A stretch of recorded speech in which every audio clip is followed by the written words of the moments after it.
किसी ने बड़े कमाल की बात कही है कि यदि जीवन में पांडवों सा संकट आएगा तो याद रखना हिस्से में भगवान श्री कृष्ण जैसा सारथी भी अवश्य आएगा।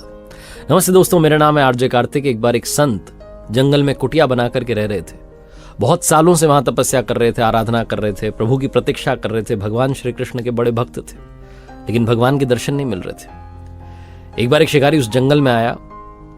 उस शिकारी के लिए वो जो जंगल था वो नया था। उसे किसी ने बताया था कि इसमें बड़े जानवर हैं, तो पहुंच गया था शिकार की तलाश में।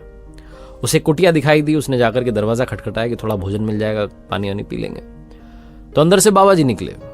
बाबा जी ने उससे पूछा कि भैया कौन हो? तो उसने कहा मैं शिकारी हूँ। साफ साफ बता दिया, शिकार करने आया हूँ। मुझे किसी ने बताया कि घना जंगल है, बड़े सारे जानवर है, मैं शिकार करने के लिए पहुंच गया। उसने बाबा जी से पूछा कि आप कौन है, क्या कर रहे हैं? तो बाबा जी ने बता दिया मैं संत हूँ, तपस्या कर रहा हूँ।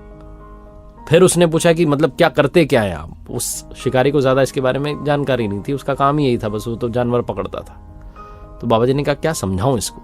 तो बाबा जी ने कहा कि भैया मैं भी आप ही की तरह शिकार करने आया हूं, मैं भी शिकारी हूं एक तरीके का, लेकिन मेरा शिकार मिल नहीं रहा है। बहुत प्रतीक्षा कर रहा हूं, बहुत सालों से इंतजार कर रहा हूं। शिकारी ने पूछा कि मतलब कैसा दिखता है आपका शिकार? मैंने बड़े बड़े पकड़ लिए हैं, आप टेंशन मत लीजिए। कैसा दिखता है आपका शिकार, बताइए मुझे बहुत अनुभव है।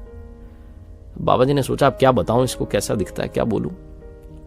फिर भी उन्होंने बता दिया कि मेरा जो शिकार है वो सांवला सलोना है, सर पर मोर मुकुट लगाता है, बांसुरी बजाता है, लेकिन मिल नहीं रहा है। बहुत सालों से प्रतीक्षा कर रहा हूं। और ये कहते कहते वो भाव विभोर हो गए, रोने लग गए, आंखों से अश्रुधारा बह निकली।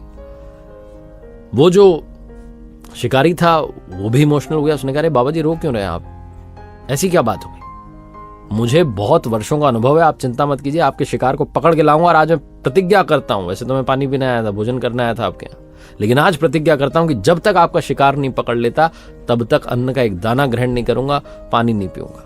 आप देखना अभी बस मैं गया घने जंगल में, पकड़ के लाता हूं, आप टेंशन मत लो। ऐसा बोलकर को चल दिया। और वो जब जा रहा था तो बाबा जी सोच रहे थे कहां मिलेंगे इसे। मैंने क्या बोल दिया इसको कहां भगवान मिलेंगे? मैं इतने वर्षों से प्रतीक्षा कर रहा हूं, मुझे नहीं मिले।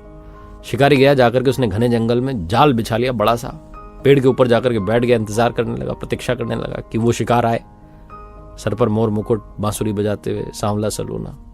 कोई आ ही नहीं रहा। एक दिन बीत गया, 2 दिन, 3 दिन, बैठा हुआ है भूखा प्यासा, बस यही प्रतीक्षा कि वो शिकार आ जाए, एक बार फंस जाए, बस लेकर के चलूं बाबा जी के पास।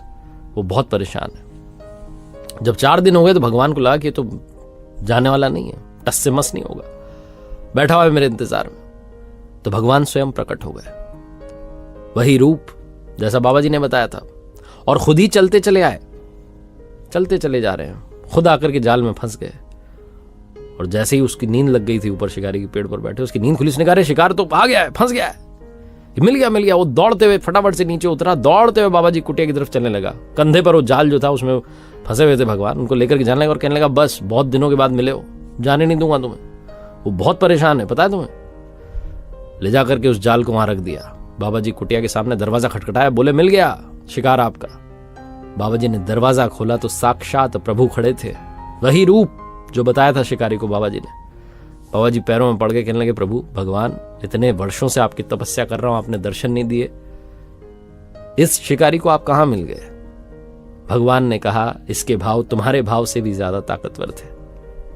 ये संपूर्ण भाव से मेरी प्रतीक्षा कर रहा था। तुम तो जब तपस्या करते थे कुछ ना कुछ ख्याल आ जाता था तुम्हें, कुछ ना कुछ विचार आ जाता था, लेकिन इसके मन में कोई विचार ही नहीं आया। 4 दिन से मेरे रूप की प्रतीक्षा कर रहा है कि ऐसा कोई दिख जाए तो एक बार लेकर के चलूं बाबा जी के पास।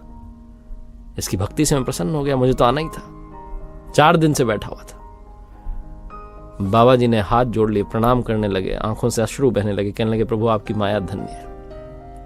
कहानी बहुत छोटी लेकिन सार बहुत बड़ा है। जीवन में अगर संपूर्ण भाव है, पहली बात तो स्पिरिचुअलिटी के, अगर मैं बात करूं स्पिरिचुअलिटी की, अध्यात्म की, तो अगर आपके संपूर्ण भाव हैं तो प्रभु भी आपको दर्शन देंगे। दूसरी बात अगर रियल लाइफ की करूं मैं, प्रैक्टिकल लाइफ की जो हम जी रहे हैं, तो अगर आपके संपूर्ण भाव हैं तो जो आप चाहते हैं वो आपको जरूर मिलेगा, बस आपका ध्यान नहीं भटकना चाहिए। एक बार फिर से वही बात जो अक्सर आपसे कहता हूं, ऊपर वाले के आशीर्वाद के साथ, अपनी मेहनत और अपनों के प्यार के साथ कर दिखाओ कुछ ऐसा कि दुनिया करना चाहे आपके जैसा।